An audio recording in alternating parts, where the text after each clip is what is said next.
Kalau 5 aja stokin ini yang tertera kalimah Allah di stokin, saya mengasakan ada unsur sabotaj. Orang Muslim nak main isu kalimah Allah boleh. Sebagai rakyat Malaysia, saya nak main isu mengapa KK Mat ni tak nak upah pekerja Malaysia, pekerja tempatan. Mengapa isu stalking ni boleh berlaku? Sebab pekerja asing tak tahu sensitiviti kalimah Allah. Saya tak sokong KK Mat sebab mereka tak menyokong pekerja tempatan seperti 99 Market.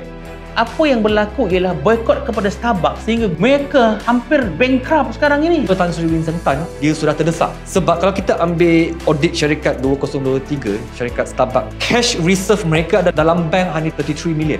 Tapi mereka ada liability hutang sebanyak 287 juta. Dalam satu portal mengatakan Anwar egois bakal menerima sebagai tuan rumah penganjuran Sukan Commonwealth 2026. Adakah Malaysia bersedia? Mengikut perkiraan yang Australia perlu buat, antara 16 hingga 22 bilion untuk menganjurkan Sukan Commonwealth. Kalau dia benar-benar membawa pulangan ekonomi, Singapura mesti dah ambil dah.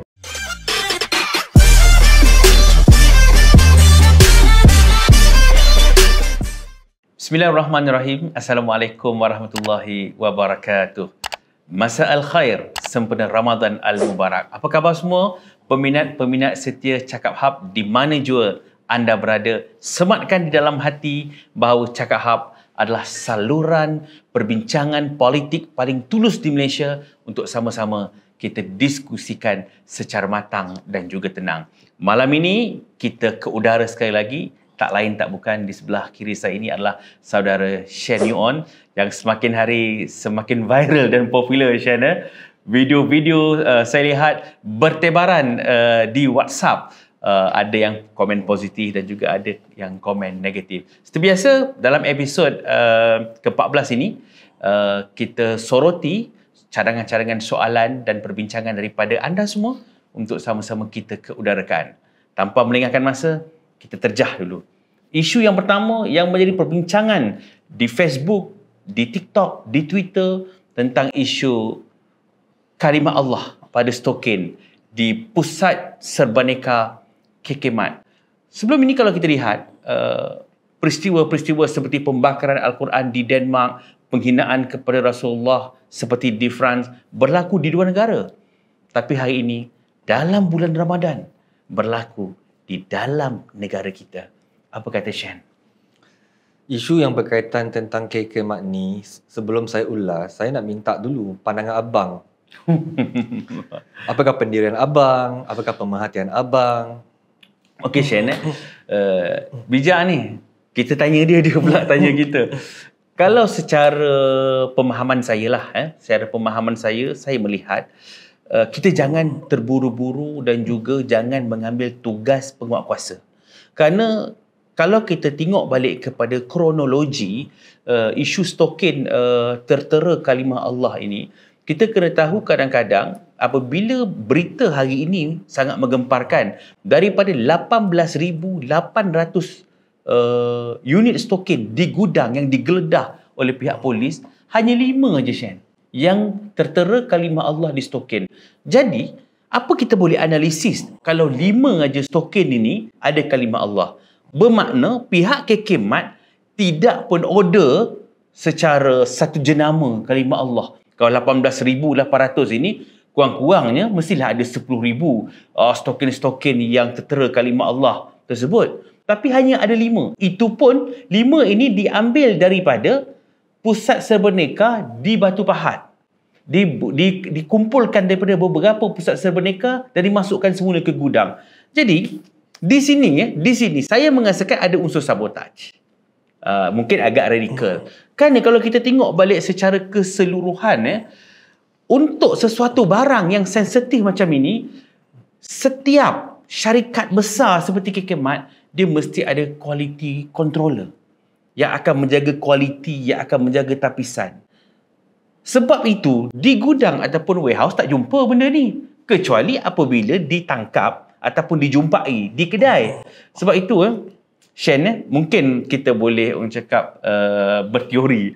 Apabila Firdaus Wong orang pertama jumpa ni tadi, adakah ini satu konspirasi politik ataupun konspirasi persaingan perniagaan untuk menjatuhkan reputasi dan nama baik KK Mat sehingga menyebabkan idea untuk memboikot KK Mat ni tadi. Jadi bila sampai memboikot ini Shen, dia sebenarnya dia akan memberi satu tamparan sendiri kepada KK Mat, kerana kuasa boikot orang Melayu ni dia ada satu kuasa dia, amok.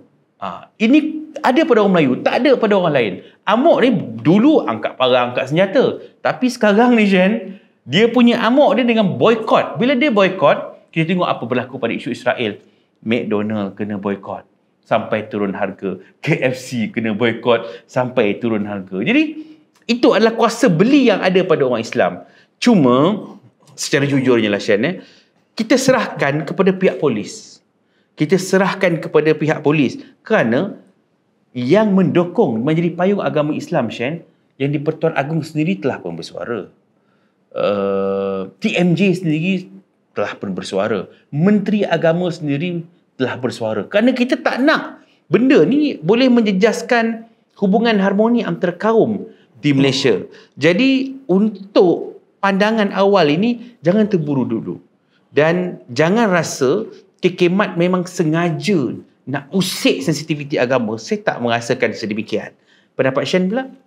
Pendapat saya merasakan ada poin-poin yang abang lontarkan sebentar tadi, ada juga rasionalnya. Apabila abang berbicara tentang pihak polis hari ini sudah membuat siasatan, dan siasatan terbaru yang mereka dapati adalah daripada 18,000 stalking di keseluruhan KK Mat tu, hanya 5 pasang saja yang ada perkataan kalimah Allah. So ini adalah poin pertama. Dan poin kedua ni, sekiranya benarlah ada teori konspirasi KK Mat ini disabotaj, tak tahu musuh dia siapa, musuh perniagaan ke politik ke NGO ke ataupun sesiapa sekalipun, sebab KK Mat sekarang berada dalam proses hendak IPO. Okey. Dan kebetulan pula isu ini diletupkan pada bulan Ramadan. Dan kebetulan pula daripada 18,000 stalking yang ada kat seluruh Malaysia ni bang, hanya 5 pasang saja yang ada. Dan daripada 5 pasang ini, kebetulan pula Ustaz Firdaus Wong terjumpa dekat KK Mat. Dan dia membongkarkan isu ini dan disambung oleh Ahmad Saleh sehingga isu ini meletup. So dia banyak kebetulan. So sama ada disabotaj ataupun tidak, memang susah nak carilah siapakah dalang dia. Tapi kalau benar KK Mat ini disabotaj, saya hendak kata mastermind ni memang genius lah. Dia pilih orang yang tepat, influencer yang tepat, situasi yang tepat, waktu yang tepat.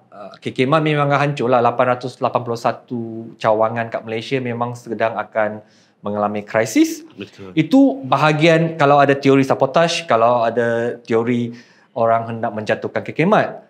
Cuma ada satu lagi teori bang, di mana saya merasakan KK Mat mengatakan itu adalah careless mistake. Dia seolah-olah semua salah supplier, semua salah vendor. Seolah-olah mereka tidak bertanggungjawab.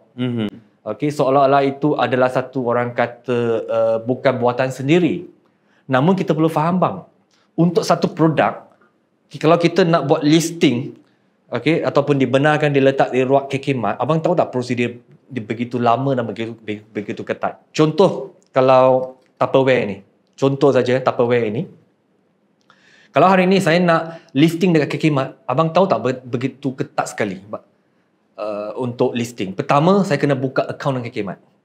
Untuk minta buka akaun dengan KK Mat, kadang-kadang kena ambil berbulan-bulan, susah nak lobby. Okey?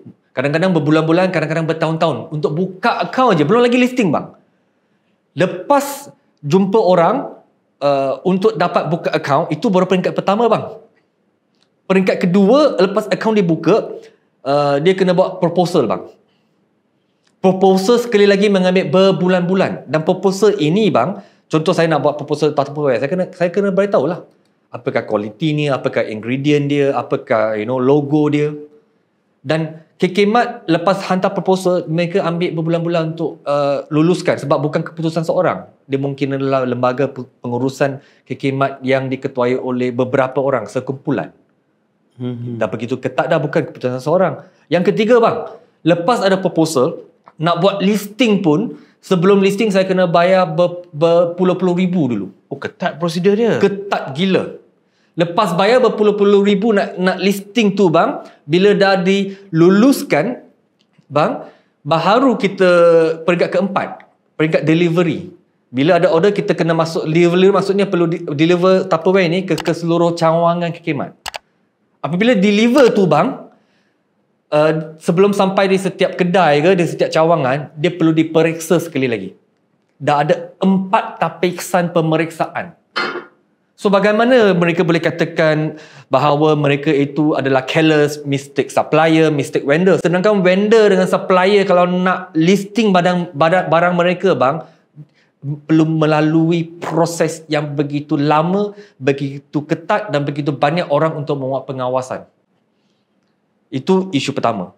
Dan yang kedua bang, dalam isu kekhidmat ini ada orang lihat isu berbeza. Sebab saya bukan orang Islam, so saya tidak mahu seolah-olah berlakon menjadi hero agama Islam tumpang wave ini.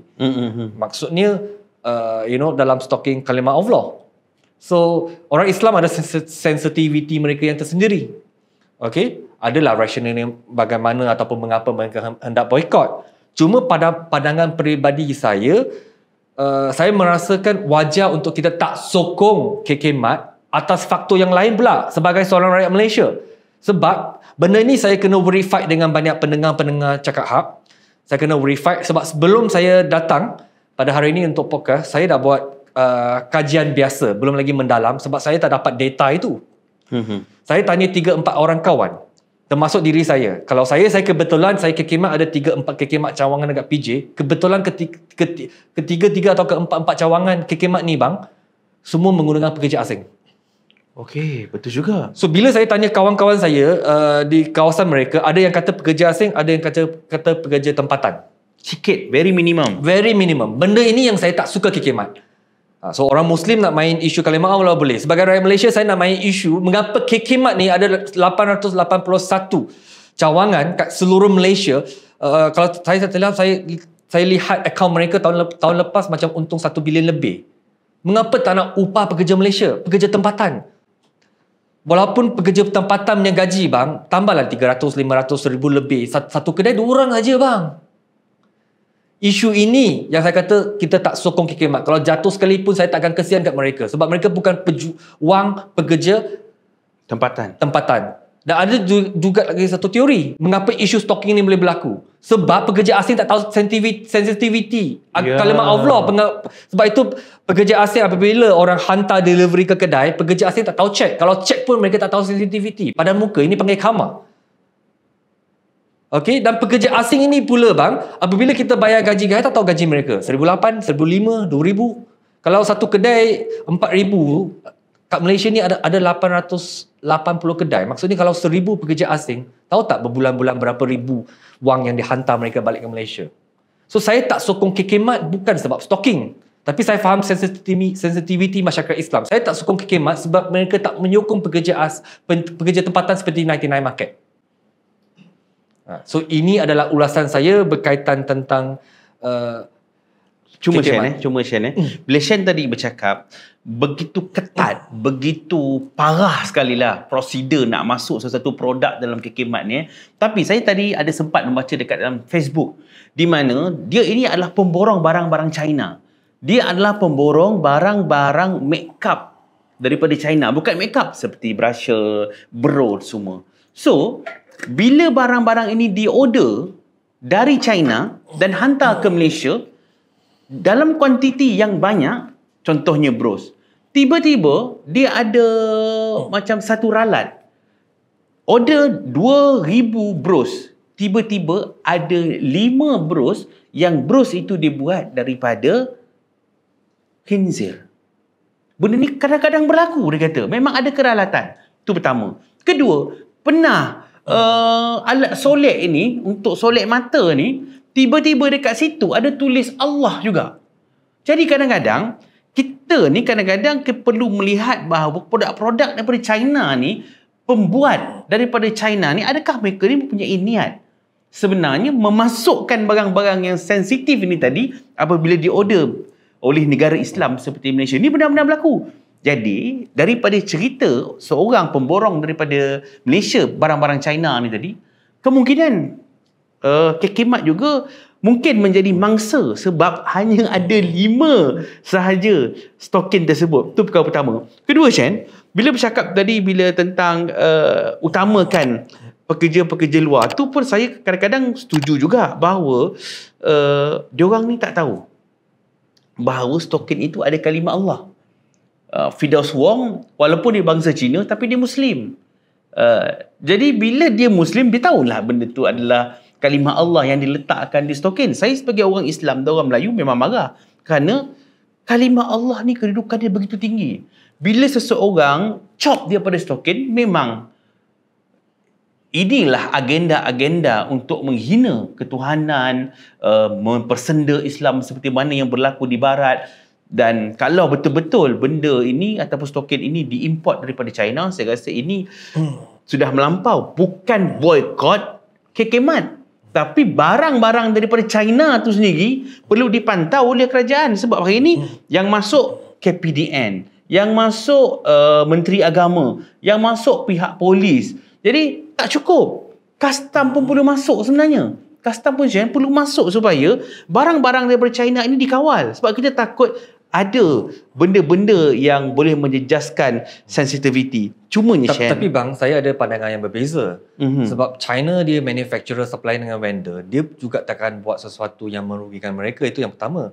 Yang kedua, contoh macam abang katakan tadi, kalau China hantar 18,000 pasang, 5 dekat Malaysia tau, 5 pasang tu bermasalah, mungkin bang yang sedang hantar tu pesaing ataupun musuh rakyat Malaysia yang sedang hantar barang ke cawangan tu, daripada contoh kalau cawangan ni daripada 18,000 saya terima daripada China, so cawangan ini saya nak hantar 100 stocking contoh. Betul. Daripada 100 stocking ni saya ambil keluar 5 saya letak yang ada kalimah Allah. Okey. Mungkin juga orang Malaysia, kalau musuh dia Malaysia lah bang. Betul. Ada logik juga. Cuma Shen, yang viral sekarang di TikTok ini adalah gambar Wan Faisal bersama program KK Mart. Gambar Sanusi pakai baju KK Mart. Ketika Dr. Akmal daripada UMNO bantai, Firdaus Wong bantai, mana Sanusi, mana Wan Faisal. Jadi bila keadaan ini berlaku, saya rasa KK Mart ni dia memang pro kepada PN. Bila pro kepada PN memang kononnya memperjuangkan Islam dan juga perjuangan Melayu. Tapi bila KK Mart kena macam ni, mana Sanusi, mana YB Mat Jargon ni semua macam. Itulah hipokrasi Perikatan Nasional bang. Okey. Sebelum KK Mart berkrisis ataupun isu kontroversi yang tak tahulah disengaja ke atau tak sengaja berlaku ini, sebelum isu kalimah Allah berbangkit yang dapat dikaitkan dengan KK Mart, kita lihat Sanusi, Wan Faizal dengan TikTok, dengan video, dengan gambar, pakai baju KK Mart lagi Sanusi. Yes. Untuk promote seolah-olah mereka rapat dengan bos KK Mart. Betul. Tapi apabila isu ini berbangkit, mereka menghilangkan diri. Nak Itulah. sokong pun tidak, nak membantah pun tidak. Sebab segan bang. Tak ada keluar sebarang kenyataan apa-apa pun daripada Perikatan Nasional. Tak ada. Yang menjadi hero adalah Ahmad Saleh, orang UMNO. Orang dari Kerajaan Madani sendiri yang memperjuangkan isu ini. Ya, itu kehebatan Dr. Akmal ni. Dia berjaya spark supaya orang politik pun sekarang ni semuanya menteri, semua dah mula ambil perhatian. Cumanya Shen, ura-ura mengatakan boykot kepada KK Mart ni sejauh mana? Relevan? Adakah akan disambut baik oleh rakyat Malaysia? Saya tidak pasti bang, sebab saya pun tak ada statistik. Sebab kalau mengikut pengetahuan saya yang cetek mengenai bidang perniagaan ni, kalau tidak silap saya, dalam kalangan masyarakat Cina pun amat kurang mereka mengunjungi KK Mart. Masyarakat Cina lebih suka kepada 99 Market. Mengapa saya tak tahu? Murah lagi. Kepada yang M40, B40 mereka 99 Market. Kepada yang T20 mereka suka pergi Jaya Grocer. Dan saya dengar, tapi ini ura-ura, saya tak ada bukti. So pendengar, korang kena bagi saya feedback juga. Sebab saya pun jarang mengunjungi KK Mart. Selain daripada pekerja tempatan, yang saya dengar ni, KK Mart ni banyak sales mereka buat adalah pekerja asing yang melawati. So kalaulah betul-betul pekerja asing yang selama ini menjadi customer utama KK Mart, saya rasa boykot ni dia tak akan beri kesan sangat lah. So saya tak pasti tentang masyarakat Melayu. Adakah masyarakat Melayu dia biasa mengunjungi KK Mat bang? Betul. Orang Melayu ni, dia siang dia tidur, malam dia berjaga. KK Mat ni sebenarnya antara kedai yang paling popular 24 jam selain daripada 7-Eleven. Dan harga di KK Mat sebenarnya lebih murah berbanding kedai-kedai 24 jam yang lain. Jadi sebenarnya dia kadang-kadang dia menjadi pilihan orang tempatan. 2 pagi dia buka, 3 pagi dia buka. Dia ada jual Pampers yang boleh beli 6 keping aja pun. Tak ada di 7-Eleven, tak ada di Speedmart yang lain. Hanya ada di KK Mat. Dia ada jual makanan kucing yang lebih murah. Dia ada jual susu yang lebih murah. Dan ada sebahagian-sebahagian sabun tu pun saya tengok lebih murah daripada kedai-kedai jenama yang lain. Sebab itu kadang-kadang kalau kita tengok anak-anak muda tengah-tengah malam cari rokok kat KK Mat. Kadang-kadang diorang ni beli air pun dekat KK Mat. Dan warga asing ni paling seronok pergi KK Mat adalah sebab ada jual alkohol. Dia ada jual alkohol. Jadi bila malam ni ke apa, dia memang beli dekat KK Mat ni. Cuma saya ni melihat KK Mat ni sangat menjaga sensitiviti. Kerana antara air yang halal dan juga air non halal memang diasingkan. Cermin tersebut memang digelapkan. Jadi KK Mat ni sebenarnya asal dia memang begitu sensitif. Sebab dia tahu alkohol ni haram dan tidak halal dan dihitamkan, dia letak stiker hitam. Sebab itu bila bercakap tentang stokin tadi tu, saya pun macam rasa ini adalah satu glitch. Sabotaj yang sebenarnya tak mungkin kerana dia dah nak buat benda ni lama dulu dah KK Mat buat. Cuma apa bagi saya yang patut KK Mat buat pada hari ini ialah dia kena tahu. Macam mana? Dia kena tahu apa masalah dia jadi begitu. Satu, mereka tidak ada local advisor. Local advisor tu kena cari orang Melayu dan orang Islam. Kerana KK Mat ni berniaga, pelanggan utama dia adalah orang Melayu dan orang Islam. Mungkin mereka boleh lantik BOD daripada orang Islam yang boleh tahu sensitiviti apa halal haram.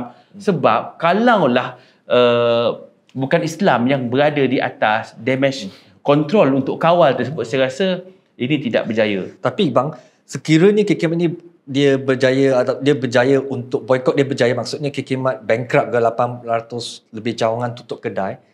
Ini semalam saya juga ada berbicara dengan seorang kawan bisnes, kita analisis lah kan. Kita ada topik politik, topik sentimen. Kalau topik bisnes bang, dia akan mewujudkan monopoli. Sebab kalau KK Mat jatuh, ada lagi satu mat yang akan naik. Dan benda ni akan menyebabkan pengguna yang rugi. Sebab macam dulu, apabila ada Grab dengan Uber, harga Grab lagi murah. Apabila Uber dah tak ada, dia jadi monopoli, dia tak ada persaingan harga dia tak kompetitif, akhirnya yang memonopoli itu, pengguna itu pula yang perlu membayar harga lebih tinggi. Inilah salah satu lagi kesan lah sekiranya KK Mat ni jatuh. Walaupun saya sendiri tak mengikut KK Mat bang, tapi kalau mereka jatuh, itu kesannya kepada ekonomi. Itulah. Itu semua akan bergantung kepada boykot, Chen. Sebab boykot ni sekarang ni, di Malaysia, kalau kita ukur balik, era 90-an, boykot gagal. Era 2000, boykot masih lagi gagal. Tapi, selepas peristiwa Israel membantai Palestin ini, barulah mereka celik tentang boykot.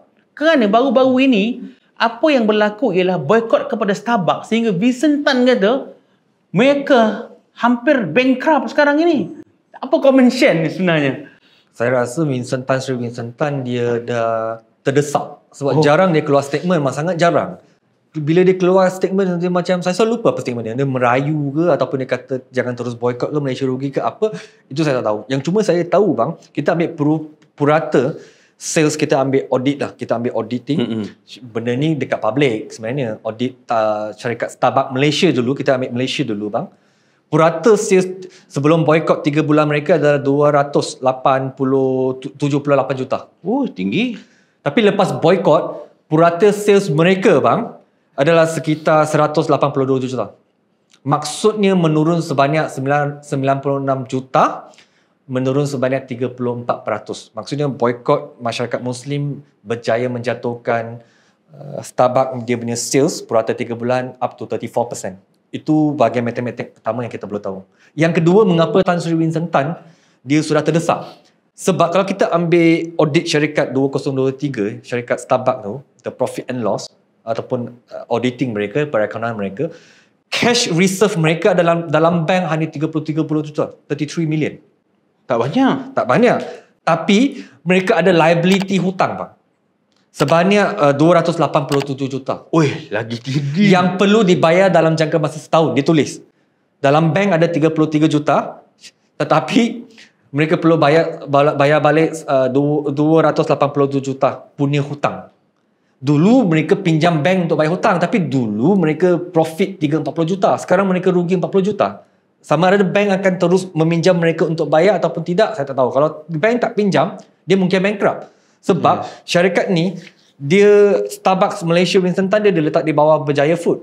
So dulu dia boleh guna wang pasaran, wang syarikat untuk bayar sebab dia punya stock market. Tapi stock market dia turun lebih daripada 50%.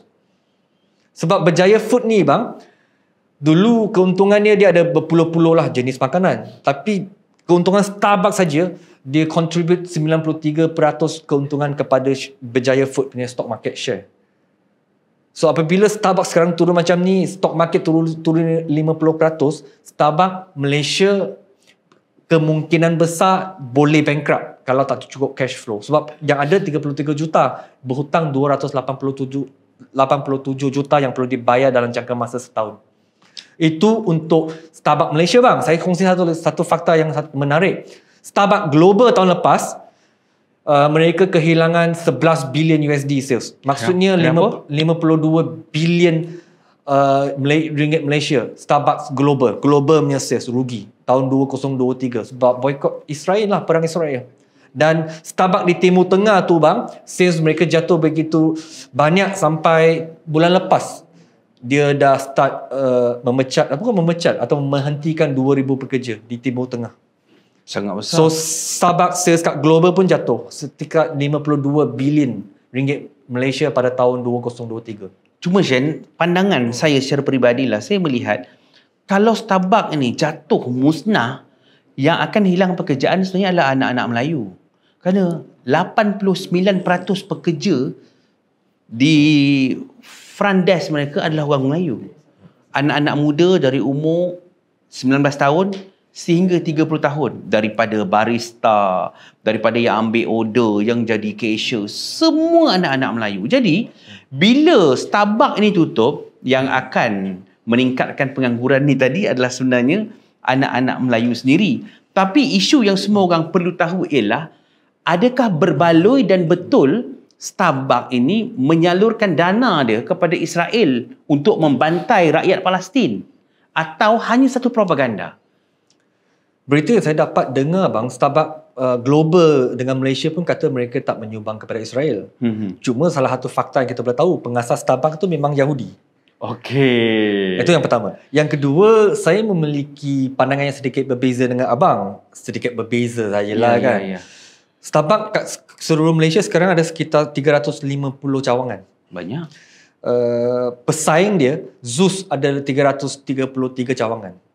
So apabila Starbucks tak ada, dia akan menguntungkan syarikat kopi tempatan, itu yang pertama. So kalau sekitar 356 cawangan, saya rasa pekerja pun tak banyak kot. 1,000, 2,000, 3,000 aja. So kalau Starbucks nak bankrupt sekalipun, tak kisah, dia tak banyak impact. Tapi masih ingat episod awal saya membantah apabila orang memboikot McDonald. Isu yang sama tapi statistik dan angka dia berbeza bang. Sebab McDonald dia bang, pengurusan dia orang Melayu. Pekerja ada 15,000 seluruh Malaysia. Lepas tu setiap bahan tu dia punya vendor Melayu bang. Bahan ayam, nugget, french fries. So keseluruhan rantaian McDonald ini bang memang bilion-bilion. Memang mencecah sampai ratusan pekerja Melayu yang akan terkesan kalau keseluruhan ekosistem McDonald. Itu bezanya bang. Kalau setakat Starbucks, setakat KK Mart, nak boykot. So isu yang sama tapi perkiraan yang berbeza, saya punya pendirian pun berbeza. Cuma Shen, adik saya ni pernah jadi barista di Starbucks. Dia kata dia pernah juga jadi barista di tempat-tempat kedai kopi yang international juga. Apa bezanya untuk menjadi barista di Starbucks ni? Dia akan dilatih dengan skill dan kemahiran yang hebat. Maksudnya, mereka ni ada yang dihantar ke luar negara masuk universiti barista. Ini yang orang Melayu sebenarnya tak ada. Tapi Starbucks bagi mereka peluang kan. Sebab hantar macam ada satu sertifikat kepada barista Starbucks ni. Dia ada kategori profesional, dia ada kategori intermediate, dia ada kategori amator. Sebab skill untuk menjadi barista ni bukan senang. Sebab bila mereka ada sijil ataupun sertifikat ini, barulah mereka ni boleh jadi barista dekat syarikat-syarikat kedai kopi yang lain seperti Coffee Bean atau syarikat-syarikat di hotel-hotel besar dan international. Jadi, maksud saya tu Shen, okey, jumlah dia memang tak banyak. Tapi skill anak Melayu jadi barista ni, ini yang perlu TVET tengok. Sebenarnya, di Malaysia ni, pekerjaan yang orang tak nampak untuk dibangunkan adalah barista. Daripada survey yang saya buat Shen orang Melayu berminat kerja sebagai barista ni sebab apa? Aircon. Orang Melayu ni pantang dia. Tak boleh kena panas. Tak boleh kena panas. So, bila mereka ni ada sijil barista, mahir buat kopi, pandai buat bunga ke atas tu semua, boleh bakar kopi tu semua Starbucks ajar ni. Jadi, bila katakan Starbucks tutup, Shen, sukar juga ke mana mereka nak pergi. Tapi mereka bolehlah pergi ke Singapura, mereka boleh pergi ke Filipina, boleh pergi ke Indonesia. Kerana sekarang ni barista, supplier barista terbesar di Asia adalah Indonesia. Kerana mereka juga ada satu sekolah untuk menjadi barista. So Starbucks ni saya tengok, betul jumlahnya tak banyak, tapi dia membangunkan skill untuk anak-anak Melayu. Cuma TVET tolong ambil perhatian benda ni. Barista perlu dimasukkan dalam silibus TVET. Kedua, pembuat roti canai. Penebar roti canai ni pun banyak. Sekarang ni penebar roti canai semua orang asing. Ketiga, pembuat teh tarik. Ini yang TVET terlepas pandang sebab TVET asyik cerita tentang benda-benda yang terlampau engineering sangat, kejuruteraan sangat. Tapi bab makanan yang orang makan hari-hari ini, Shen, dia tak tengok. Jadi, itulah. Tapi memang ada pro and con. Sebelum tu, abang jangan risau. Saya rasa Starbucks dia berbeza situasi dengan Kekimat. Ini pandangan peribadi saya. Sebab pengasasnya Tan Sri Vincent Tan kan. Kalau Tan Sri Vincent Tan tu bang, dia crony Tun M. Okey. Dia memang ada berpuluh-puluh, beratus-ratus bisnes yang lain. Dia ada banyak punca pendapatan. Dia ada connection, dapat loan, pinjaman dan sebagainya. So takkan bankrupt lah. Takkan bankrupt, itu yang pertama. Yang kedua, kita lihat dari statistics pun dah tahu dah. Kalau tadi saya katakan, dah boycott 100% pun bang, sales mereka baru jatuh 34% saja. Maksudnya lebih daripada 65% pasarannya masih datang daripada masyarakat bukan Melayu. Yang lebih dalam krisis sekarang saya rasa Kekimat lah. Kita akan lihat selepas ini apakah statistiknya. Itulah, Kekimat mahu tak mahu perlu lebih bijak. Dia bukan ada tulis kain rentang, kami memohon maaf ke semua. Tak bang, itu melampau. Dia dah buat permohonan maaf pertama. Sama tak terima atau tak terima itu isu berbeza. Kau orang jangan salah faham. Saya memang membantah, saya tak suka Kekimat. Cuma permintaan Ahmad Saleh itu dia berlebihan. Dia nak letak 881 rentang kain dalam 2 hari bang. Macam mana nak siapkan banner tu? Printer pun tak boleh dapat siapkan. Datuk Ahmad beri 2 hari untuk letak. So ini benda yang tak logik. Melainkan dia kalau bagi 2 minggu, sebulan tu faham lah bang. Seluruh Malaysia, printer pun tak dapat nak print. Itu tuntutan Dr. Ahmad yang kurang realistik lah bang.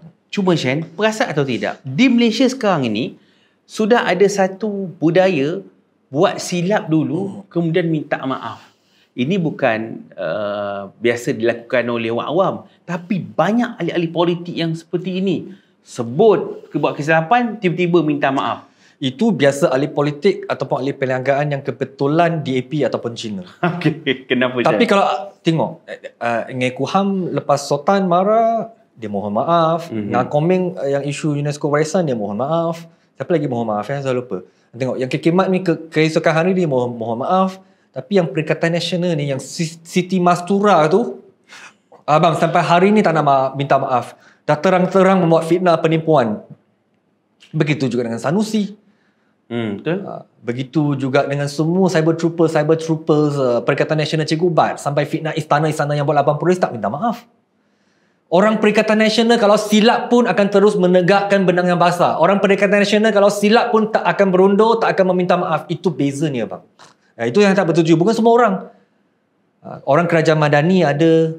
Tapi kalau orang Perikatan Nasional kalau silap tidak tahu meminta maaf, lagi hendak menyalahkan orang lain. Itu namanya ego, Shen. egois yang ada pada Perikatan Nasional ni sebab dia dah pernah jadi kerajaan. So dia rasa sangat berat dan mahal minta maaf itu. Sebab itu bila bercakap tentang egois ni, ada satu tulisan dalam satu portal mengatakan Anwar egois bakal menerima apa Shan? Sebagai tuan rumah penganjuran Sukan Commonwealth 2026. Macam mana Shan? Adakah Malaysia bersedia?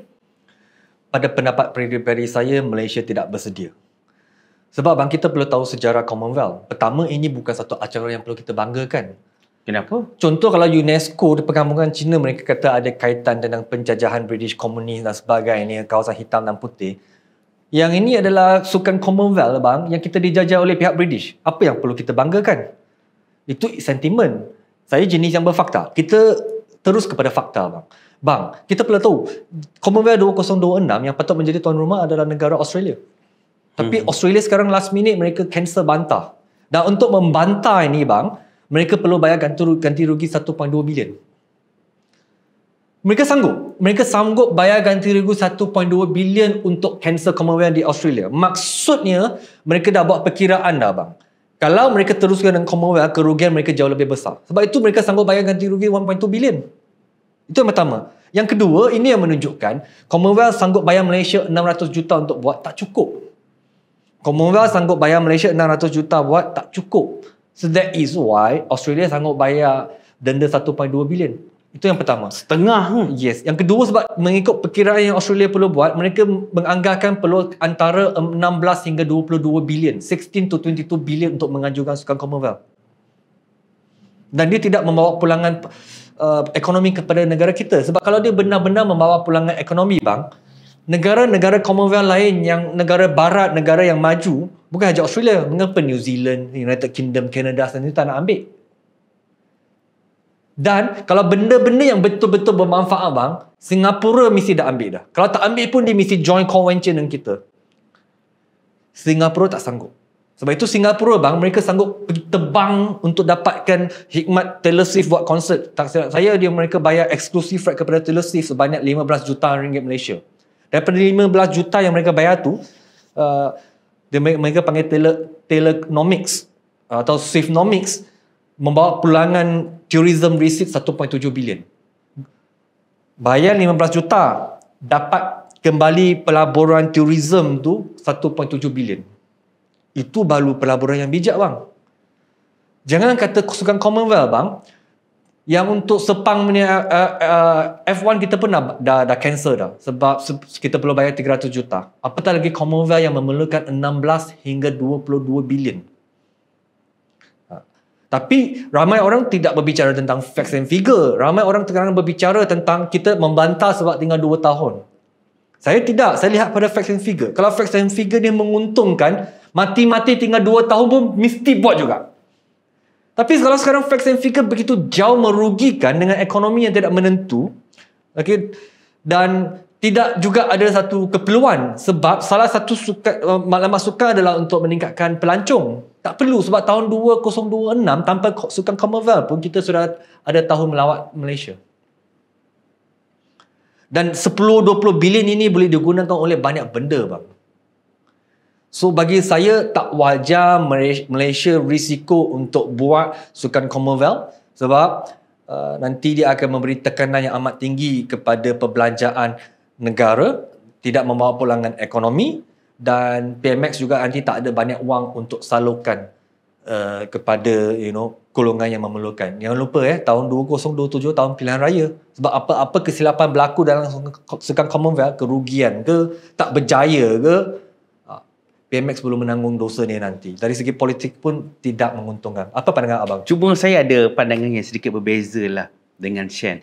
Saya rasa sebagai seorang Perdana Menteri yang baru setahun, Datuk Seri Anwar Ibrahim PMX kita ni, saya rasa akan, orang Melayu cakap, kecil tapak tangan, nyiru dia akan tadahkan. Kerana untuk seorang Perdana Menteri Malaysia yang ke-10, perlu ada satu tamasya yang betul-betul besar untuk mengangkat nama beliau. Kerana dengan 660 juta daripada sumbangan dana Commonwealth sebagai penganjur tersebut, saya rasa can make it. Boleh buat. Tetapi ini sumber dalaman masih lagi baru keluar oven yang semua orang dengar, jangan heboh-heboh dulu. Bahawa siapa Menteri Belia dan Sukan ketika Malaysia menjadi tuan rumah Sukan Asia? Khairi Jamaluddin. Khairi Jamaluddin ni mempunyai pengalaman sebagai ketua. Dia Menteri Belia dan Sukan, dia penganjur kepada Sukan Asia pada zaman Najib. Dan sukan itu berjaya. So, Anwar kabarnya akan melantik Khairi Jamaluddin sebagai ketua sekretariat kepada Sukan Commonwealth ini.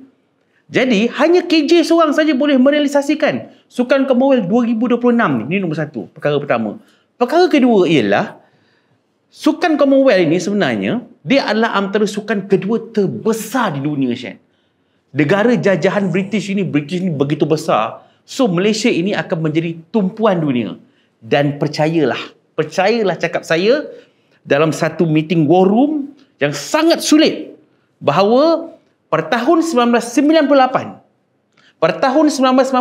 Perdana Menteri kita Dr. Mahathir, pada ketika itu Sukan Commonwealth berlangsung, Dr. Mahathir menangkap Anwar Ibrahim.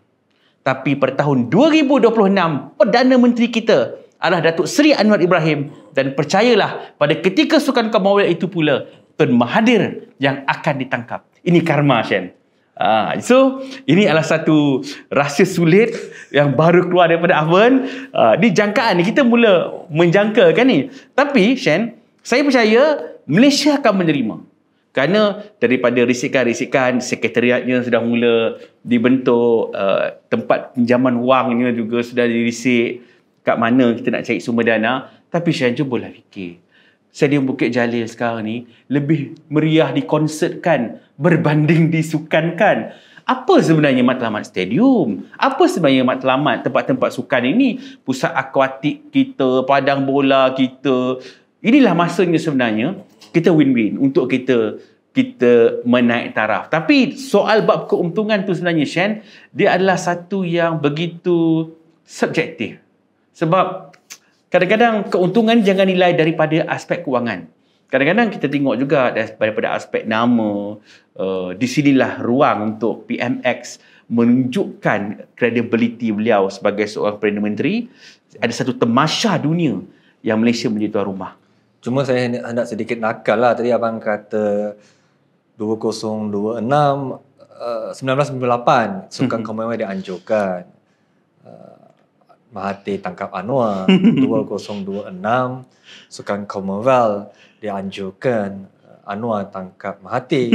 Jangan lupa pula bang, 2026 Najib lepas dapat pengampunan diraja tu, lepas tolak dia punya diskaun tu, berkelakuan baik, 2026 Najib juga bakal dilepaskan. So orang cakap apa, begitu banyak sejarah. Tapi betul ke berita yang abang dengar? Saya tak tahu, saya kena double check. Saya pula terbaca 2-3 minggu, Khairi sendiri yang menentang penganjuran Commonwealth 2026.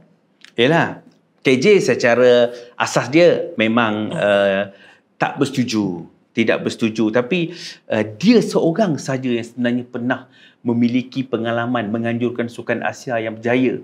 Walaupun pada ketika itu ada isu sensitif sikit lah, bendera Indonesia terbalik. Tapi Malaysia juga meminta maaf kepada Indonesia sebagai sebuah negara jiran. Tapi tak ada lagi menteri mana-mana, Menteri Belia dan Sukan yang mampu untuk menganjurkan sukan yang begitu besar. Tapi berita yang saya dengar terbalik bang.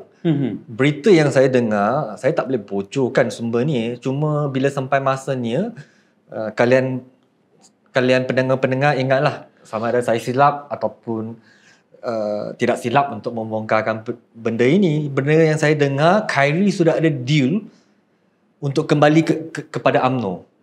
So dia ada dua peringkat. Sama ada dia akan kembali sebelum 2026, iaitu sebelum pemilihan UMNO, ataupun sebelum 2027, sebelum pilihan raya yang ke-16. Sudah ada deal perbincangan dan sebagainya, hanya tunggu masa yang sesuai untuk mengumumkan saja. Dan Khairi bukan saja akan kembali, yang pengantongan syarih juga akan dilepaskan. So dua-dua ni akan kembali bersama UMNO bila sampai masanya. Kalau kalian tak percaya, tunggulah. Dalam sekarang 2024 kan, dalam setahun 3 ni kalian lihatlah, Khairi dengan syarih akan kembali bersama UMNO. Mungkin pada ketika itu Datuk Seri Johari Ghani kot sebagai kepala kepada UMNO yang akan mungkin akan membawa perubahan mungkin sebagai seorang timbalan presiden kepada UMNO yang mungkin akan memujuk ataupun membawa balik orang cakap aset-aset UMNO yang keluar. Kerana UMNO ni Shen, jadi pembangkang pun dia jadi kerajaan juga. Berapa kali dah dia jadi pembangkang pun dia menjatuhkan kerajaan juga. So itulah kehebatan UMNO. Sebab tu orang cakap UMNO ni dia ada satu pengalaman yang parti-parti lain tak ada. 60 tahun memerintah negara ni bersama MCA dan juga bersama AMC tu. Orang cakap kehebatan UMNO. Okey, dia kita cerita UMNO, cuma dekat kita punya grup ada juga Shan yang bertanya kepada kita tentang isu kantin sekolah. Musim bulan puasa tak dibenarkan makan. Tapi apabila Menteri Pendidikan membenarkan pembukaan kantin untuk pelajar yang bawah umur, yang masih belum boleh berpuasa, untuk golongan bukan Islam. Tapi kenapa Perikatan Nasional macam seolah-olah mengisukan perkara ini?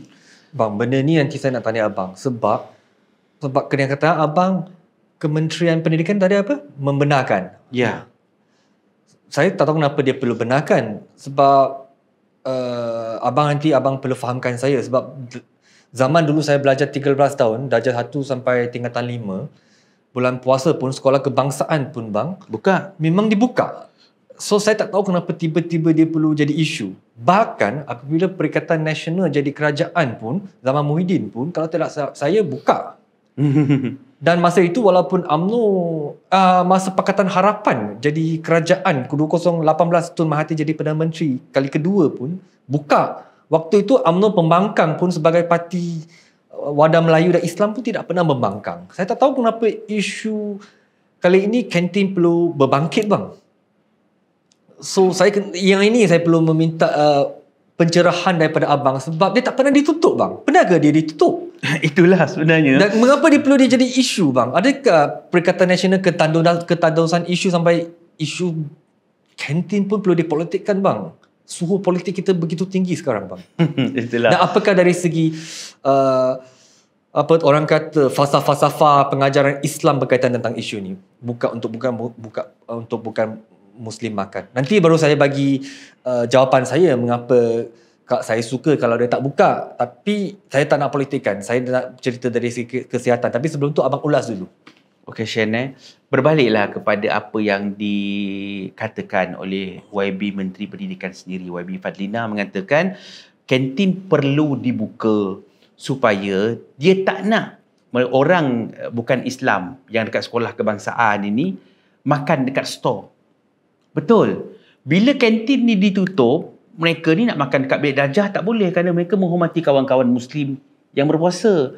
Jadi kadang-kadang mereka ni makan suruk-suruk. Perkara ini sebenarnya pernah berlaku mana-mana sekolah yang menutup kantin kerana bila berpuasa Shen, pengusaha kantin ni tak memasak. Kerana mereka ni memasak petang lah, maksudnya mereka buat untuk juadah mereka nak berbuka puasa. Jadi waktu pagi, minum pagi, sarapan pagi, rehat pukul 10, pukul 11 tu memang tak ada.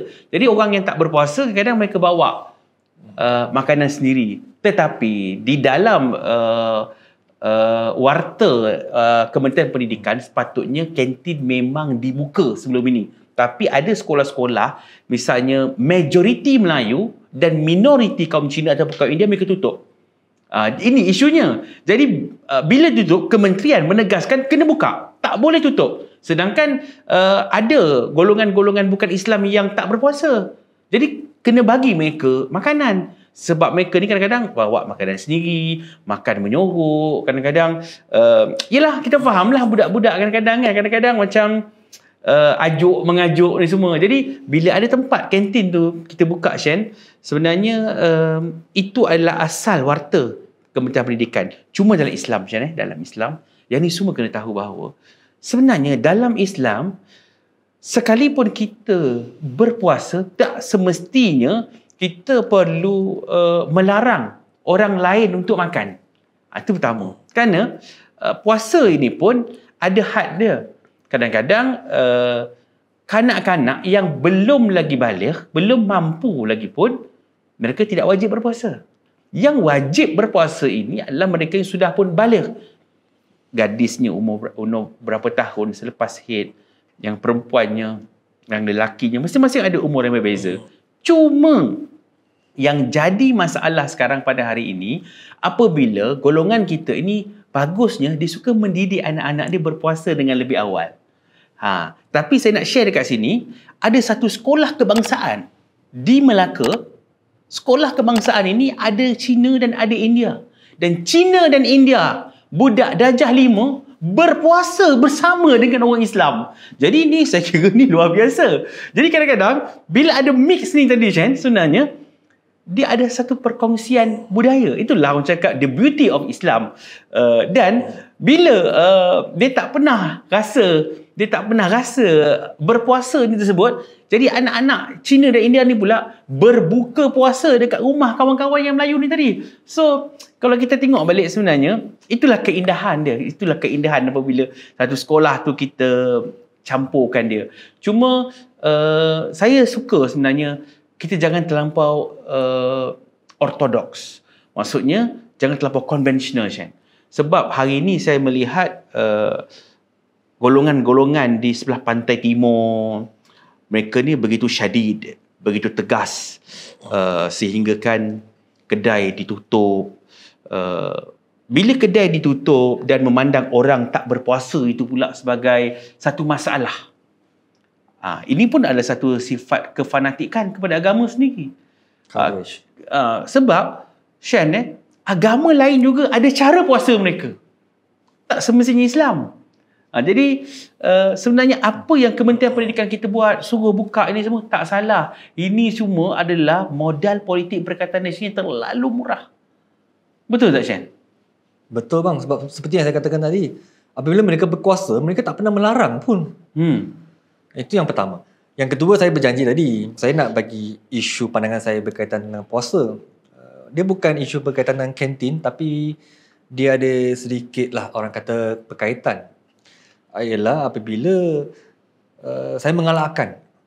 Ini bukan isu Islam ke, tak Islam ke. Saya nak berbicara tentang puasa, fasting. Saya memang mengalahkan ramai ibu bapa Cina ataupun bukan Islam yang tak faham tentang puasa atau fasting. Seboleh-bolehnya mengajar anak mereka untuk berpuasa. Bukan semata-mata kerana bulan Ramadan ataupun Islam. Sebab saya nak cerita kisah peribadi. Saya memang seorang yang berpuasa. Tapi bukan disebabkan agama. Dalam bahasa Inggeris mereka panggil intermittent fasting. Dan memang berpuluh-puluh tahun dah. Saya sehari biasa makan sekali aja. Kalau dua kali sekali pun bang, biasanya saya akan makan dalam jangka masa 18 jam, 16 jam itu saya tak makan. Sebab dia ada banyak kesihatan. Dari faktor kesihatan kepada seseorang anak-anak, kanak-kanak ataupun seorang manusia bang. Yang pertama, kita tahu bang, 99% penyakit yang manusia dapat daripada kajian sebenarnya daripada makanan. Sebab makanan kita sekarang terlalu bertoksik. Betul. Okay, itu yang pertama. Yang kedua, kalau kita makan 8 jam, kita rehat 16 jam, okay, perut kita sendiri kan, dia akan buat cleansing, detox. Okay? Dan yang ketiga, apabila kita berpuasa sampai 16 jam sampai 24 jam bang, dia punya manfaat tu, sel yang baik akan makan sel yang jahat. Maksudnya apabila kita lapar tu, sel yang baik akan makan sel-sel yang jahat, sel-sel yang toksik. Lepas tu baru akan makan minyak, lepas tu baru makan glukos kita. So dia akan sangat bagus untuk awet muda, sangat bagus untuk kesihatan. Dan makan pun jangan berlebihan. Sebab itu Tun Mahathir pun sebagai seorang yang hampir usia 100 tahun, tanya apakah rahsia dia, dia kata makan tu cukup-cukup dah. 70% kenyang sudah. So saya memang mengalahkan orang untuk berpuasa. Walaupun untuk bukan Melayu sekalipun. Tetapi janganlah sampai seperti Perikatan Nasional hendak memaksa orang untuk berpuasa. Ataupun memaksa orang yang tidak sealiran dengan mereka untuk seolah-olah mereka tidak perlu dihukum, tidak perlu diberi makan dan sebagainya. Itu pandangan saja. Cuma saya nak tambah sikit je. Dalam satu majlis berbuka puasa ni, 4 tahun, 5 tahun dulu, YB Hannah Yoh ni, dia belum lagi jadi menteri. Tapi dalam ucapan dia untuk bagi sumbangan dalam bulan Ramadan ni di KL Segambut, kalau tak silap saya, dia bagi tahu kenapa dia kekal ramping dan juga dia kekal awet muda ni sebenarnya, dia selalu berpuasa. Dalam seminggu dia mesti 1 hari dia berpuasa. Kerana bila dia berpuasa, dia rasa badan dia jadi ringan, dia rasa tenaga dia jadi lebih baik. Jadi sebenarnya amalan berpuasa ni bukan untuk orang Islam dan orang Melayu saja. Tapi ada juga pemimpin-pemimpin yang bukan Islam macam YB Hanayu, dia di AP, dan ketika dia nak bagi bantuan kepada orang Islam bulan puasa, dia pun berpuasa. Ni saya respect ni YB Hanayu ni. Tak, sebab itu saya kata pendengar-pendengar korang cuba teka berapa usia saya daripada video. Saya akan pastikan jawapan yang korang teka tu saya akan minimum 10 tahun jauh lebih tua daripada apa yang korang teka. Sebab saya berpuasa bukan abang kata Hanayu seminggu sekali, saya memang berpuasa tiap-tiap hari, intermittent fasting. Tiap-tiap hari 365 hari makan dalam jangka masa 8 jam, lepas tu 16 jam tu saya puasa. Wah, dahsyat Shen. Memang tiap-tiap hari macam tu bang. Okey Shen, bila bulan puasa ni sangat popular dengan pasar Ramadan. Pasar Ramadan ini Shen, di situ pelbagai juada, pelbagai barang lah. Dalam pasar Ramadan ni pun ada mula dah ramai bercakap kenapa harga barang naik, kenapa mi goreng naik, kenapa mi hun naik. Ada jawapan peniaga ni sebab harga sayur naik Shen. Bila harga sayur naik ni, mulalah kementerian-kementerian semua cek, semak, turun padang. Kenapa harga sayur ni boleh naik? Dulu ambil sayur daripada Cameron. Cameron ni biasanya dia punya petani dia ramai Cina. Sekarang bila pergi Cameron, petani dia dah ramai Bangladesh. Bangladesh yang paling ramai menjadi petani, dan yang paling dahsyat, mereka telah menjadi penguasa ataupun pemegang kartel sayur di Malaysia. Jadi, apa puncanya, di mana kelemahannya sehingga pendatang boleh menguasai sayur-sayuran punya perniagaan ini? Benda ni saya tak tahu bang. Benda ni yang buat saya marah. Sebab saya tahu yang ni adalah yang illegal. Kata-kata yang abang sebut tadi kan, yang pekerja asing, Bangala, Myanmar, Rohingya dan sebagainya, yang mereka sendiri tanam, sendiri jual sebab mereka dah menguasai apa tu dia orang kata pasar selayang tu. Yes. Benda yang saya tak dapat terima. Sebab kalau mengikut statistik yang dikeluarkan oleh Mak Sabu dengan Datuk Johari, kementerian mereka kekurangan pekerja asing untuk pertanian dan peladangan. Kita kekurangan pekerja. So kalau mereka nak bekerja dalam sektor peladangan, pertanian mengikut saluran yang betul, itu saya setuju. Tapi kalau mereka nak mengusahakan sendiri, menjadi kata dan menguasai monopoli harga tertentu, yang itu saya tak bersetuju bang. Betul juga apa Shen cakap. Sebab kementerian dah isytihar kekurangan petani dan peladang.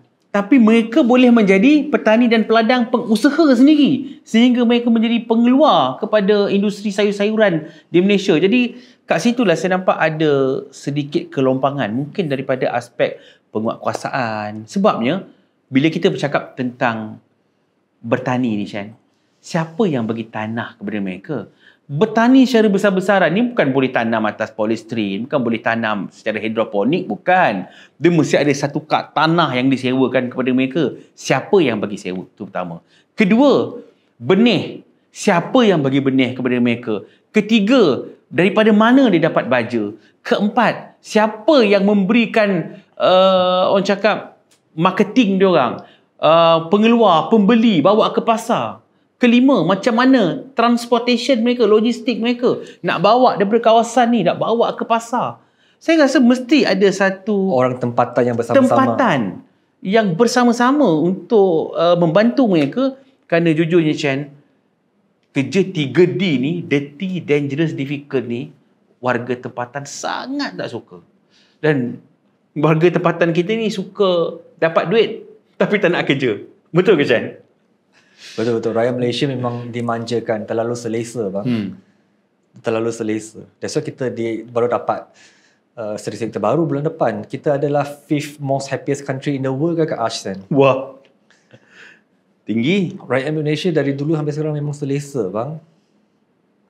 Tapi selesa-selesa macam mana pun, dia tidak boleh jadikan alasan untuk pendatang asing menguasai pasaran sayur-sayuran, membuat kartel mereka sendiri. Tak boleh bang. Itu sangat bahaya. Jadi kita seru kepada Kementerian Keterjaminan Makanan, KPDN, Immigration, Polis kena bersepadu dalam hal ini. Tapi ada yang tulis secara satira, tangkap semua warga asing dalam sayur ni, rakyat Malaysia tak dapat makan sayur kan? Ada banyak. Ada juga yang tulis macam tu. Malah kalau kita serbu mini Dhaka, ada yang mengatakan bahawa banyaklah bangunan-bangunan kat Kuala Lumpur tu tak siap. Jadi di sini saya nampak ada kebergantungan lah sebenarnya, Shan. Kebergantungan yang sebenarnya mentaliti warga tempatan perlu berubah. Jadi Shan, kita dah bincang isu demi isu. Ada soalan-soalan lain daripada Shan? Setakat ini tak ada bang. Okey. Kita boleh. Jadi kalau anda semua masih lagi ada pertanyaan ataupun persoalan yang ingin dikongsikan dalam Cakap Hub, seperti biasa kontak kami, email, sharekan di dalam Telegram dan subscribe Telegram tersebut, kerana di situ kadang-kadang kalau kita rajin, kita akan sharekan secara voice, kerana kita suka ketulusan untuk bercakap berbanding daripada tulisan. Dan dalam Telegram tersebut ada juga mengatakan ingin menyumbang artikel ataupun penulisan, silakan, kami amat mengalukan. Jadi selagi anda semua setia dan memberi dukungan kepada Cakap Hub bersama dengan saya dan juga saudara Shan, kami akan terus bongkar dan sharekan, kerana baru-baru ini ada yang email kepada kami tentang satu projek sulit yang mereka ingin dedahkan daripada sebuah kerajaan negeri, tapi kami hold dulu. Kita tunggu nanti di episod yang akan datang. Jadi kata-kata akhir daripada kami, salam ceria, salam hormat dan terus untuk menikmati Cakap Hub sebagai hidangan minda anda setiap minggu. Sekian. Terima kasih.